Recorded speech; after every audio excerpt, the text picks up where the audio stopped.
Okay, hello everyone, welcome to my class. आज हम start करने वाले हैं क्लास 10th केमिस्ट्री का chapter number 1 chemical reactions and equations. तो आइए स्टार्ट करते हैं। तो सबसे पहले हमारा क्वेश्चन आता है कि जैसे कि चैप्टर का नाम है केमिकल रिएक्शन एंड इक्वेशंस, तो केमिकल रिएक्शंस क्या होते हैं। ठीक है, तो chemical reactions are the process chemical reaction are the process in which new substances are formed with new properties.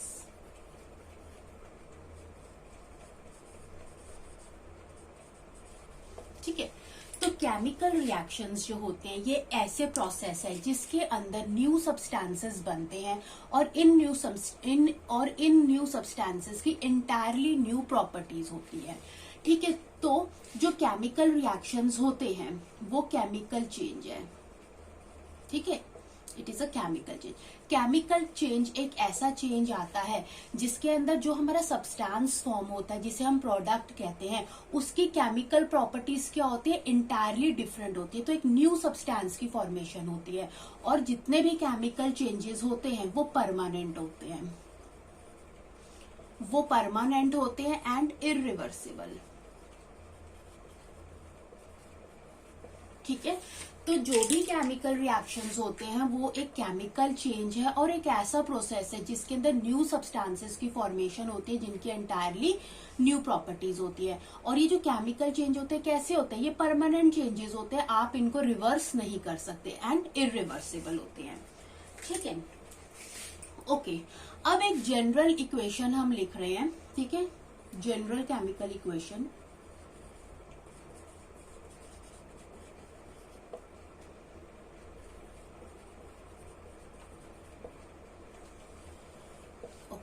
General chemical equation है, suppose A plus B gives C plus D।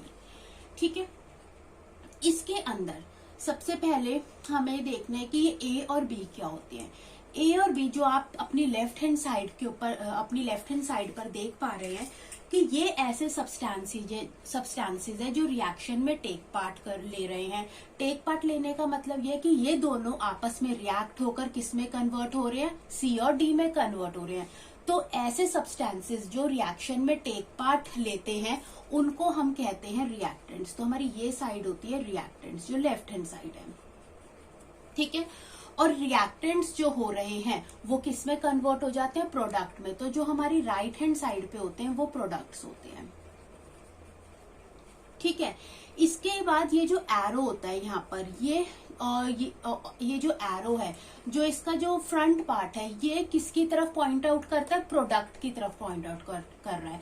यानी इसका tail part reactants की तरफ होता है और इसका जो एरो जो फ्रंट हेड पार्ट होता है वो प्रोडक्ट्स की तरफ हो रहा है। तो यहाँ पर आप देख रहे हो कि रिएक्टेंट्स किस में कन्वर्ट हो रहे हैं, प्रोडक्ट में कन्वर्ट हो रहे हैं। इसको हम रिएक्शन एरो भी कहते हैं। ठीक है, और रिएक्शन एरो से हमें क्या पता चलता है कि किस डायरेक्शन में हमारा रिएक्शन क्या कर रहा है, प्रोसीड कर रहा है। ठीक है, ये क्या वो करता है, बताता है कि in which direction reaction will proceed. ठीक है, अब जहां पर जिन इक्वेशंस के अंदर एक सिंगल एरो लगा होता है, उस सिंगल एरो का मतलब होता है कि वो कैसी रिएक्शन है, वो यूनिडायरेक्शनल है। यूनिडायरेक्शनल का मतलब ये है कि जो रिएक्टेंट्स हैं वो कन्वर्ट हो रहे हैं सिंपल प्रोडक्ट्स के अंदर, या आप इनको फॉरवर्ड रिएक्शंस भी कहते हैं, फॉरवर्ड रिएक्शंस है। ठीक है, लेकिन कई जो होती है, कई रिएक्शंस होती है उन पर ऐसे डबल एरो भी लगे होते हैं। इस डबल एरो का मतलब होता है कि हमारा रिएक्शन क्या है, बाई डायरेक्शनल है। मतलब बाई डायरेक्शनल का मतलब है और साइमल्टेनियस है। तो साइमल्टेनियस और बाई डायरेक्शनल का मतलब ये होता है कि जो रिएक्टेंट्स हैं वो प्रोडक्ट के अंदर तो कन्वर्ट हो ही रहा है, यानी फॉरवर्ड रिएक्शन। अब इस रिएक्शन में साथ ही साथ क्या हो रहा है कि जो प्रोडक्ट है वो किस में कन्वर्ट हो रहा है, रिएक्टेंट्स में कन्वर्ट हो रहा है, यानी बैकवर्ड रिएक्शन। ठीक है, तो बाय डायरेक्शनल का मतलब ये होता है कि रिएक्टेंट्स प्रोडक्ट में कन्वर्ट हो रहे हैं और प्रोडक्ट्स उसी तरह साइमल्टेनियसली वापस रिएक्टेंट्स के अंदर क्या हो रहे हैं, कन्वर्ट हो रहे हैं।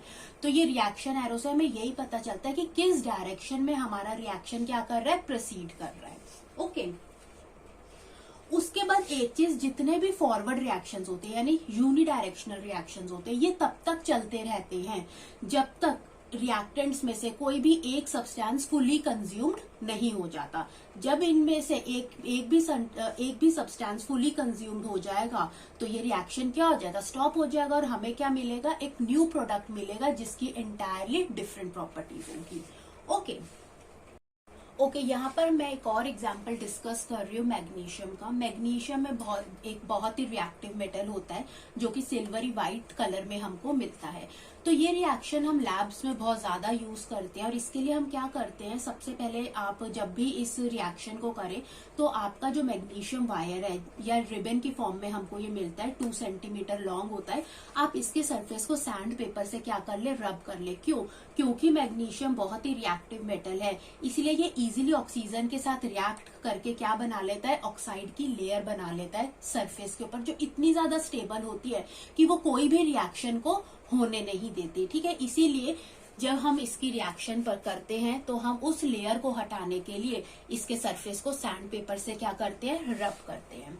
ओके, तो जब ये हमारा मैग्नीशियम जो हमारी वायर है, जब हम इसे एयर में बर्न करते हैं तो ये ऑक्सीजन के साथ रिएक्ट होकर हमें क्या देती, व्हाइट फ्लेम के साथ ये बर्न करती है और हमें मिलता है मैग्नीशियम ऑक्साइड जो कि पाउडर फॉर्म में होता है। ठीक है, अब इस रिएक्शन के अंदर जो हम ये S लिख रहे हैं या G लिख रहे हैं, इनको हम कहते हैं, ये क्या होती है, ये फिजिकल स्टेट्स होती हैं। ये क्या है, फिजिकल स्टेट है। और ये जो S होता है ये किसके लिए होता है, सॉलिड के लिए लिखा जाता है। L जो होता है ये लिक्विड के लिए लिखा जाता है।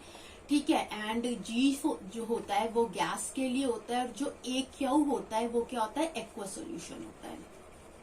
सॉल्यूशंस क्या होते हैं, एक्वा सॉल्यूशंस वो सॉल्यूशंस होते हैं जिनका सॉल्वेंट क्या होता है, वाटर होता है। ठीक है, सॉल्यूशन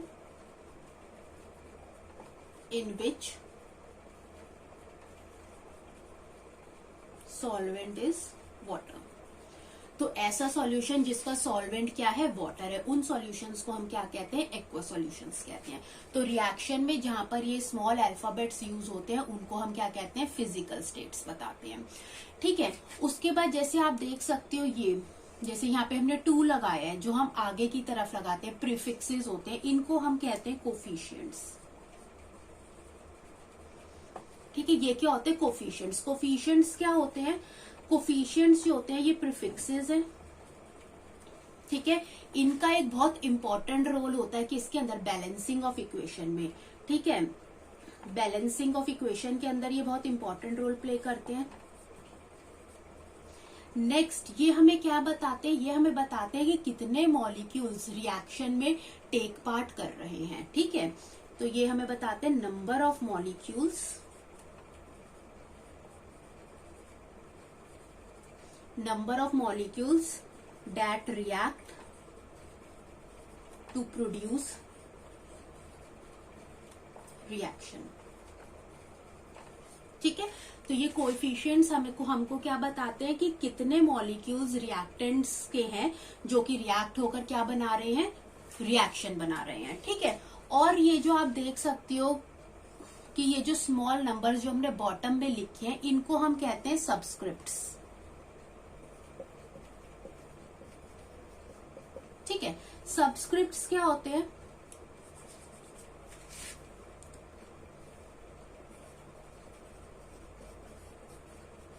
सबस्क्रिप्ट्स हमें बताते हैं कि कितने एटम एलिमेंट के प्रेजेंट है मॉलिक्यूल में। ठीक है, तो नंबर ऑफ एटम्स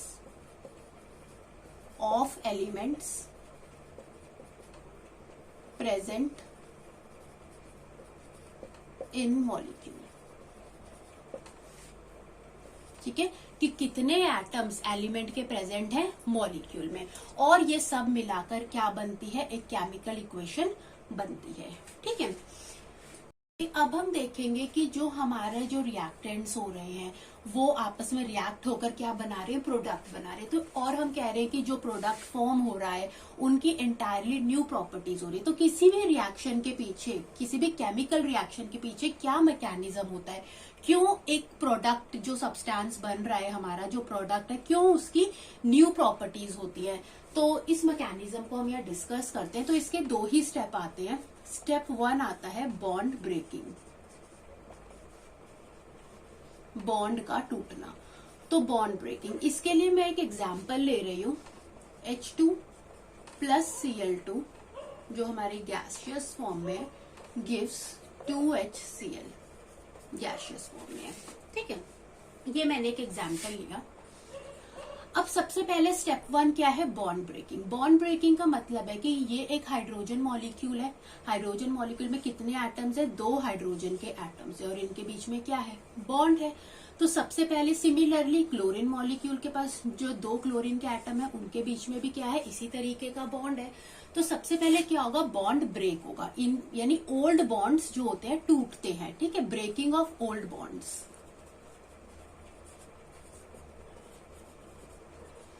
अब ब्रेकिंग ऑफ ओल्ड बॉन्ड यानी कुछ काम करवाना है, हमने किसी चीज को तोड़ना है, तो उसके लिए एनर्जी क्या होगी, एब्सॉर्ब होगी, एनर्जी एब्सॉर्ब्ड। ठीक है, तो इनको हम ऐसे रिएक्शन को हम कहते हैं एंडोथर्मिक रिएक्शन। ये रिएक्शन कैसा होता है, एंडोथर्मिक होता है। इसमें हम एनर्जी को एब्सॉर्ब करते हैं, क्यों, ओल्ड बॉन्ड्स को तोड़ने के लिए।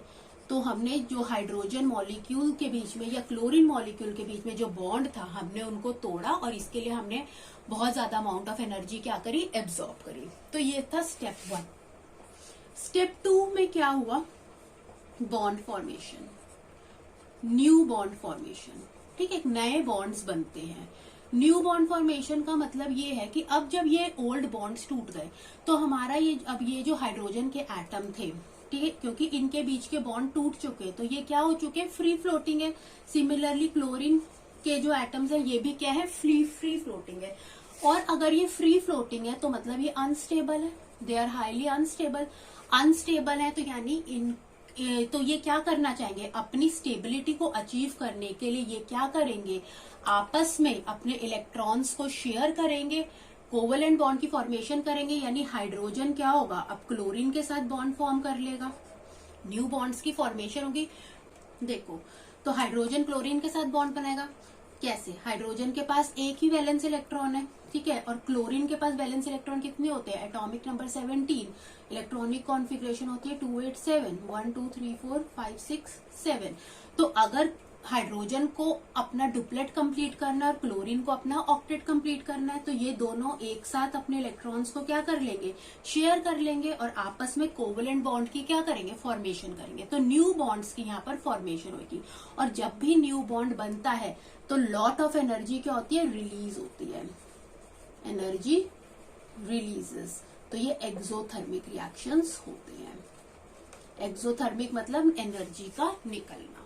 ठीक है, तो किसी भी केमिकल रिएक्शंस में क्या होते हैं, एटम्स के रीअरेंजमेंट्स हो रहे हैं, ओल्ड बॉन्ड्स टूट रहे हैं और न्यू बॉन्ड्स क्या हो रहे हैं, फॉर्म हो रहे हैं। क्योंकि यहाँ पर न्यू बॉन्ड्स फॉर्म हो रहे हैं तो यहाँ पर आपको क्या मिल गया, 2HCl मिल गया।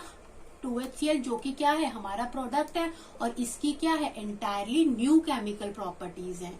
ठीक है, तो एक न्यू सब्सटेंस की क्या हुई है, यहाँ पर फॉर्मेशन हुई है। ओके, नेक्स्ट हम देखेंगे what are the important characteristics of chemical reaction, कि ऐसे क्या विजिबल साइन है जिनको देखकर हम ये पता चला सकते हैं कि एक केमिकल रिएक्शन हो रहा है।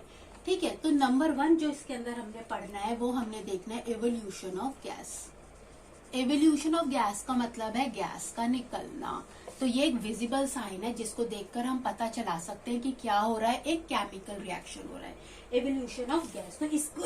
तो इसका हम स्टडी करते हैं कि example, for example Zn zinc, इसको हमने रिएक्ट करा HCl के साथ तो हमको क्या मिला, ZnCl2 प्लस H2 गैस जो इवॉल्व हुई। ठीक है, इसको आप बैलेंस कर लो तो ये आ गया 2HCl।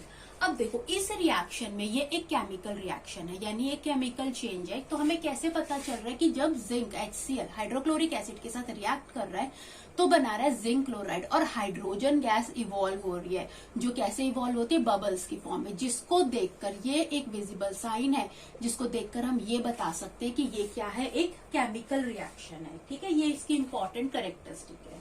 ठीक है, तो यहाँ पर ये जो हाइड्रोजन गैस है ये बबल्स की फॉर्म में निकलती है। ठीक है, इसका एक और एग्जाम्पल आता है, second is baking of cake. जब हम केक बनाते हैं तो केक का जो आप बैटर बनाते हो, ठीक है, तो उसके अंदर हम क्या डालते हैं, बेकिंग सोडा डालते हैं। ठीक है, बेकिंग सोडा क्या होता है, सोडियम बाइकार्बोनेट होता है, यानी कि NaHCO3। ठीक है, तो जब ये आप इसे हीट करते हो तो ये मिक्सचर क्या होगा, हीट की प्रेजेंस में टूटेगा और अंदर Na2CO3 में, डेट इज सोडियम कार्बोनेट में, प्लस CO2 प्लस H2O में। ठीक है, इसके अंदर ये ब्रेक होता है। अब यहाँ पर ये जो CO2 रिलीज होती है, यहाँ पर ये एक गैस रिलीज हो रही है, ये करती है केक के सरफेस को कैसा बना देती है, स्पॉन्जी बना देती है या फ्लफी बना देती है। ठीक है, जो एक विजिबल साइन हो जाता है, जिससे हमें पता चलता है कि ये क्या है, एक केमिकल रिएक्शन है, कि एक गैस के और ये इवॉल्व हो रही है। तो ये फर्स्ट था एवोल्यूशन ऑफ गैस। सेकेंड जो एग्जाम, फॉर्मेशन ऑफ प्रेसिपिटेट्स। ठीक है, तो सबसे पहले प्रेसिपिटेट्स क्या होते हैं। प्रेसिपिटेट्स जो होते हैं ये सॉलिड प्रोडक्ट्स होते हैं विच सेपरेट आउट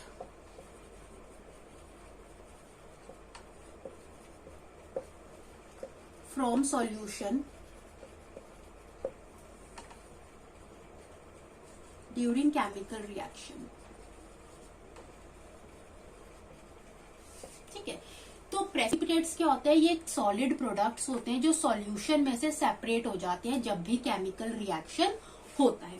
ठीक है, तो जहां पर भी प्रेसिपिटेट्स की फॉर्मेशन होती है तो वो भी एक विजिबल साइन होता है कि केमिकल रिएक्शन हो रहा है। फॉर एग्जाम्पल यहाँ पर हमने ले लिया lead nitrate, that is PbNO3 twice.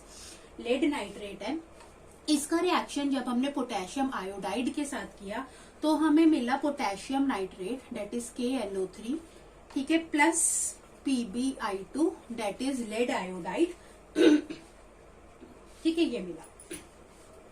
इसको आप बैलेंस कर लो तो ये 2 आ जाएगा, यहाँ पर भी 2 आ जाएगा। ठीक है, ओके। अब देखो यहाँ पर जब हमने लेड नाइट्रेट को पोटेशियम आयोडाइड के साथ रिएक्ट किया तो हमें पोटेशियम नाइट्रेट मिला और लेड आयोडाइड मिला। ठीक है, अब यहाँ पर ये जो पोटेशियम नाइट्रेट था ये तो वाटर सोल्यूबल था, ये तो पानी में क्या हो गया, सोल्यूबल हो गया। लेकिन ये जो लेड आयोडाइड था ये क्या था, पार्शियली सोल्यूबल था,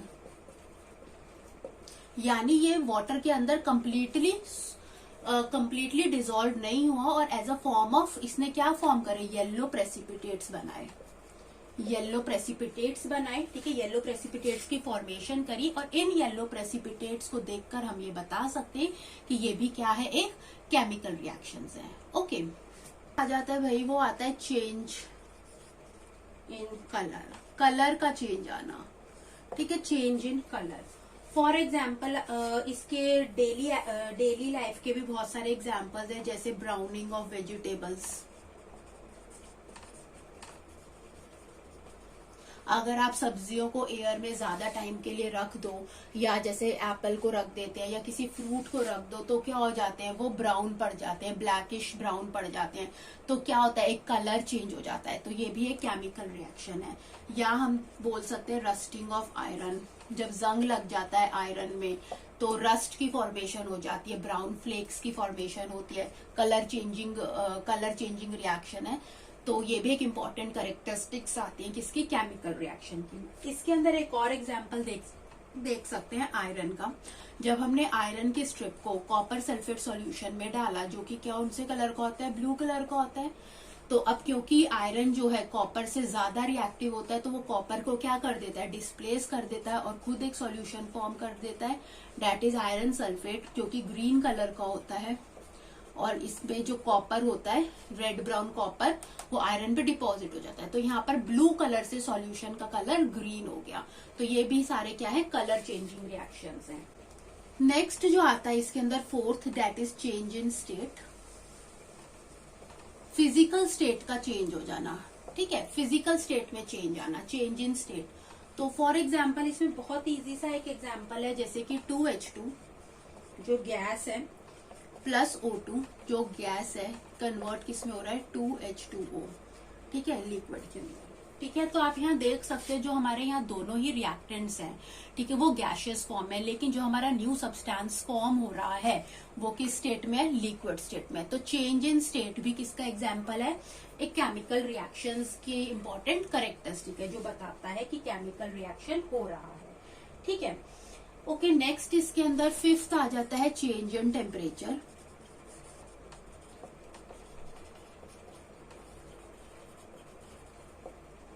change in temperature, change in temperature का बहुत अच्छा सा एग्जाम्पल है कि जब हम क्विक लाइम क्या होता है, CaO, ठीक है, क्विक लाइम इसे हम कहते हैं। जब हम इसमें वाटर की एडिशन कहते हैं, जिसको हम स्लेकिंग भी कहते हैं, ठीक है, तो क्या बनता है हमारे पास, CaOH2, कैल्शियम हाइड्रोक्साइड बनता है। ठीक है, और लार्ज अमाउंट ऑफ हीट इस रिएक्शन में क्या होती है, रिलीज होती है। इतनी ज्यादा हीट रिलीज होती है कि सॉल्यूशन क्या होता है, टेम्परेचर इसका टेम्परेचर बहुत ज्यादा बढ़ जाता है, क्योंकि लार्ज अमाउंट ऑफ हीट क्या होती है, रिलीज होती है। तो ये एक एक्सोथर्मिक रिएक्शन है। ठीक है, तो चेंज इन टेम्परेचर, यहाँ पर टेम्परेचर क्या हो गया है, बहुत ज्यादा राइज कर गया। क्यों, क्योंकि बहुत ज्यादा अमाउंट ऑफ हीट क्या हो गया, रिलीज हुई है, और ये मिक्सचर क्या हो गया, बहुत ज्यादा हॉट हो जाता है। ठीक है, तो ये सारे जो चीजें थी ये किसके एग्जाम्पल थे, ये कुछ विजिबल साइन थे जो ये बताते थे, जिनको देखकर हम ये बता सकते हैं कि हमारा केमिकल रिएक्शन हो रहा है। ठीक है, अब कुछ एग्जाम्पल्स देख लेते हैं केमिकल चेंज के, जो हमारी डेली लाइफ से जुड़े हुए हैं। ठीक है, ओके, तो फर्स्ट एग्जांपल आता है रेस्पिरेशन। ये एक बायोलॉजिकल प्रोसेस है, बहुत इंपॉर्टेंट प्रोसेस है, जिसके थ्रू हम क्या करते हैं, ब्रीथ करते हैं। ठीक है, तो ये एक एग्जांपल है किसका, केमिकल चेंज का। क्यों, क्योंकि इस रिएक्शन में जब भी ये रिएक्शन होता है तो न्यू सब्सटेंस बनते हैं, लाइक CO2 या H2। इसकी हम इक्वेशन देखते हैं। इसमें क्या होता है, C6H12O6 जो ग्लूकोज प्रेजेंट होता है हमारी बॉडी के अंदर। ठीक है, ऑक्सीजन के साथ रिएक्ट करता है, या ऑक्सीजन की प्रेजेंस में किसमें टूटता है, कार्बन डाइऑक्साइड में, वाटर के अंदर, और लॉट ऑफ हीट इसमें क्या होती है, रिलीज होती है। ठीक है, एनर्जी रिलीज हो रही है, तो ये एक एक्सोथर्मिक प्रोसेस है। और आप इस रिएक्शन में देख सकते हैं कि ये परमानेंट चेंज है। एक बार ये रिएक्शन हो गई, आप इसको क्या कर सकते हो, रिवर्स नहीं कर सकते। ठीक है, इसके अंदर ग्लूकोज किसमें टूटता है, CO2 और H2O में, जिनकी एंटायरली क्या है, डिफरेंट प्रॉपर्टीज है। न्यू सब्सटेंस की क्या हो रही है, फॉर्मेशन हो रही है। ठीक है, वो है डाइजेशन। अगेन ये एक बायोलॉजिकल प्रोसेस है, ये भी एक बहुत इंपॉर्टेंट पार्ट है। क्यों, और प्लस कॉम्प्लेक्स प्रोसेस है, बायोलॉजिकल कॉम्प्लेक्स प्रोसेस। इसके अंदर क्या होता है कि एंजाइम्स की हेल्प से जो कॉम्प्लेक्स फूड मटेरियल्स होते हैं वो टूटते हैं किसके अंदर, सिंपलर मॉलिक्यूल्स के अंदर। ठीक है, so with the help of enzymes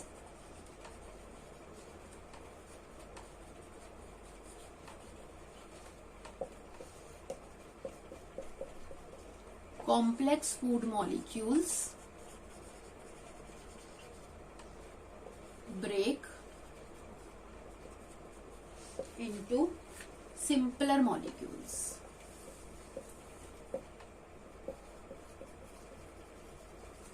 ठीक है, तो एंजाइम्स की हेल्प से जो कॉम्प्लेक्स फूड मॉलिक्यूल्स होते हैं वो किस में ब्रेक हो जाते हैं, सिंपलर मॉलिक्यूल की वजह से। और ये भी एक परमानेंट चेंज है, आप इस चेंज को क्या कर सकते हो, रिवर्स नहीं कर सकते, इरिवर्सिबल है, इसलिए ये भी एक केमिकल चेंज का ही क्या है, एग्जाम्पल है। थर्ड इसके अंदर आ जाता है सोरिंग ऑफ मिल्क।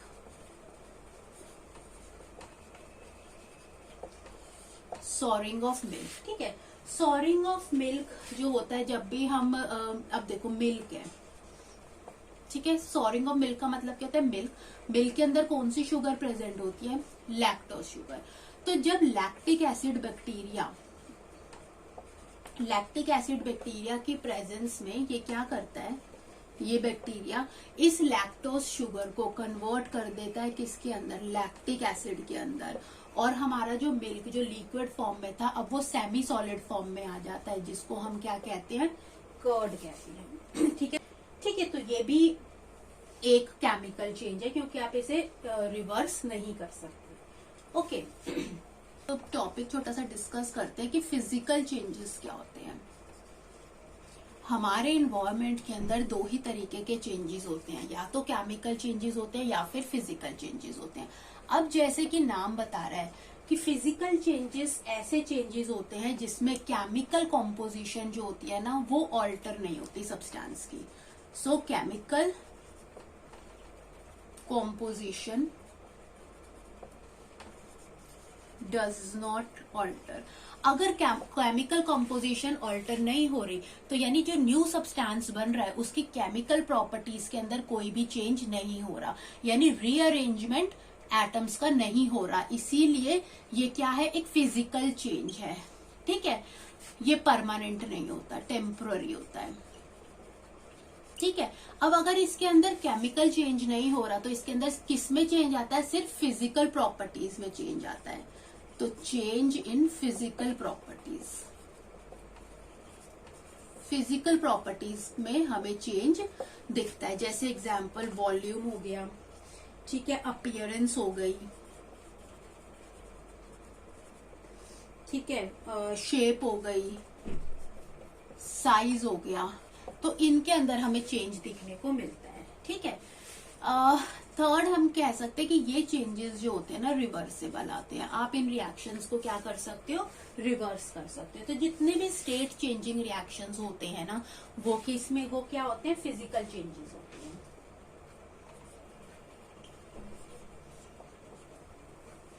ठीक है, तो फिजिकल चेंजेस कौन से चेंजेस होते हैं, जिनके अंदर केमिकल कंपोजिशन सब्सटेंस की ऑल्टर नहीं होती, नंबर 1। ये टेम्पररी होते हैं चेंजेस। अब केमिकल कंपोजिशन ऑल्टर नहीं हो रही, यानी केमिकल प्रॉपर्टीज में कोई भी चेंज नहीं हो रहा। जैसे फॉर एग्जांपल आप यहाँ पर देख सकते हो कटिंग ऑफ पेपर।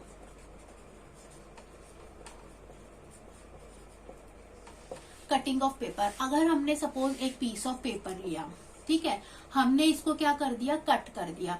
तो कट करने से क्या हुआ, पेपर की केमिकल कंपोजिशन में कोई चेंज नहीं आया। चेंज किसके अंदर आया, उसके साइज के अंदर चेंज आया या फिर उसकी शेप के अंदर चेंज आ सकता है, लेकिन उसकी केमिकल प्रॉपर्टीज क्या रहेंगी, सेम ही रहेगी। तो कटिंग ऑफ पेपर जो है एक फिजिकल चेंज का एग्जाम्पल है।